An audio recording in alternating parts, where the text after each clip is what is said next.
নমস্কার, উমার হেসেলে আপনাদের সবাইকে স্বাগত। আরও একটা নতুন রেসিপি নিয়ে চলে এলাম। আজকে রেসিপি চিতল মাছের কালিয়া। তাহলে চলুন পুরো ভিডিওটা দেখে নেওয়া যাক।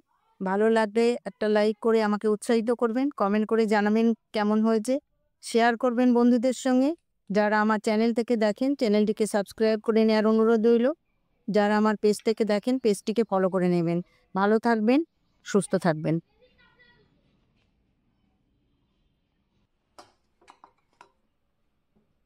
চিতল মাছের কালিয়া রান্না করার জন্য এখানে কয়েক টুকরো চিতল মাছের পেটি আর গাদা নিয়ে নিয়েছি।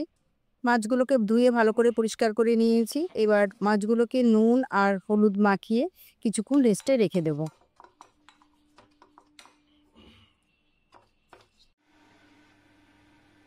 কড়াইটা গরম করে সর্ষের তেল দিয়ে দিলাম। সর্ষের তেল দিয়েই মাছের কালিয়াটা করব। কড়াইতে তেল দিয়েছি, তেলটা গরম হয়ে গেছে, একটু নুন দিয়ে দেব।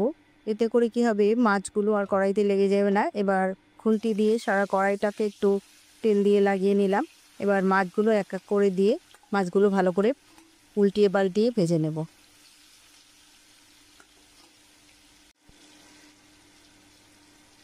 মাছটা এক পিঠ একটু ভালো করে ভেজে নিলাম।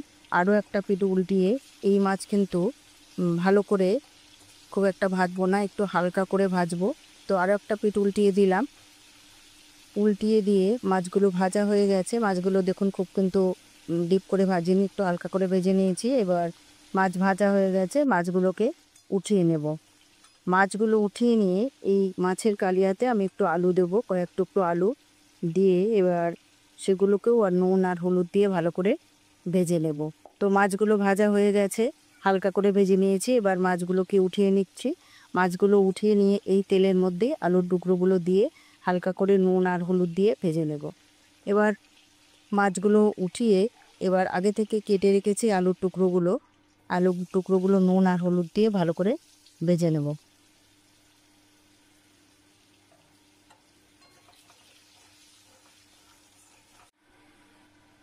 আলুগুলো ভালো করে ভেজে নিলাম। এবার আলুগুলো তেল থেকে উঠিয়ে নিচ্ছি।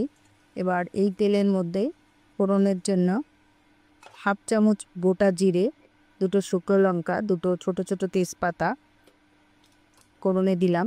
এবার এটাকে আমি একটুখানি ভাজা ভাজা হওয়া পর্যন্ত কয়েক সেকেন্ড ভালো করে ভেজে নেব।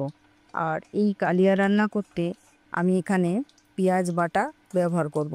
আপনারা চাইলে পেঁয়াজ কুচিও দিতে পারেন, কিন্তু গ্রেভিটা ভালো হওয়ার জন্য পেঁয়াজ বাটাটা দিলেই বেশি ভালো হয়। একটা বড় সাইজের পেঁয়াজ বাটা, এখানে পেঁয়াজ বাটাটা কিন্তু একটু বেশি দিতে হবে। পেঁয়াজ বাটা আমি 2 চামচ মতো দিয়ে দিলাম। এবার এই পেঁয়াজ বাটাটাকে আমি খুব সুন্দর করে তেলের সঙ্গে ভালো করে ভেজে নেব। তেলের সঙ্গে পেঁয়াজটা ভালো করে ভেজে নিলে এই রান্নাটা কিন্তু খেতে খুবই ভালো লাগবে। পেঁয়াজটাকে খুব ভালো করে ভেজে নিয়েছি। এবার এর মধ্যে দিয়ে দিলাম 1 চামচ রসুন বাটা, আর এখানে আমি দেব হাফ চামচ মতো আদা বাটা। রসুন আর আদাটা তেলের সঙ্গে একটুখানি ভালো করে কষিয়ে নিয়ে রেগুলার যে আমরা মশলা ব্যবহার করি সেগুলো এক এক করে দিয়ে এই মশলাটাকে আমি ভালো করে কষিয়ে নেব। এখানে হাফ চামচ মতো আমি দিচ্ছি ধনের গুঁড়ো, আপনারা ধনে বাটা ব্যবহার করতে পারেন।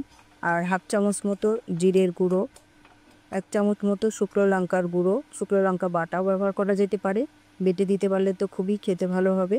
তো এখানে আমি জিরের গুঁড়ো ধনের গুঁড়ো দিয়ে দিলাম। 1 চামচ মতো এখানে শুকনো লঙ্কা দিলাম। এটা স্বাদ অনুযায়ী দিতে হবে, যে যেমন লঙ্কা খান। সমস্ত কিছু দিয়ে আমি ভালো করে কষিয়ে নেব।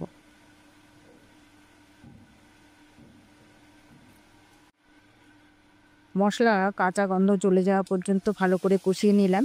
এবার একটা টমেটোটা খুব বেশি বড় না, মিডিয়াম সাইজের একটা টমেটো এর মধ্যে দিয়ে টমেটোটাকেও ভালো করে কষিয়ে নিলাম, যাতে এর সঙ্গে ভালো করে টমেটোটা মেল্ট হয়ে যায়।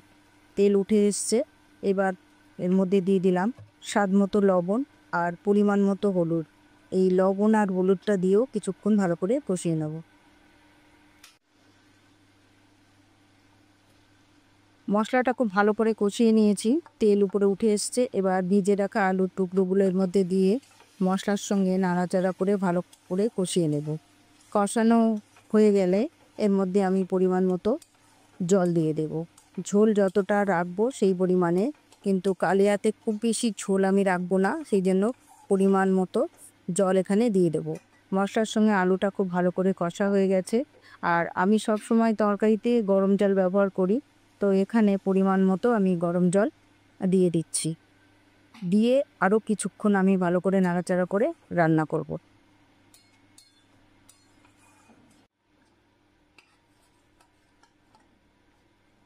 ঝোলটা ফুটে উঠেছে, মিনিট 5 আমি ঢাকা দিয়ে রান্না করলাম।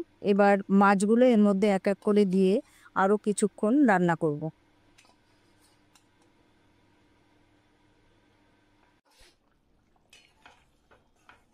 ঝোলটা আমি কিছুক্ষণ ফুটিয়ে রান্না করলাম।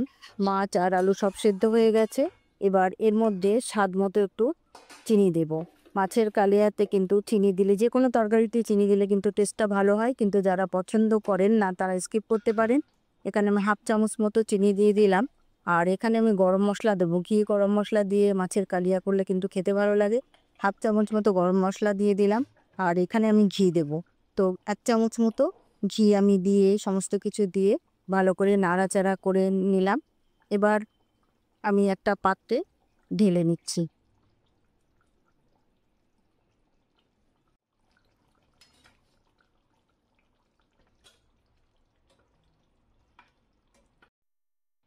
রান্নাটা একদম কমপ্লিট।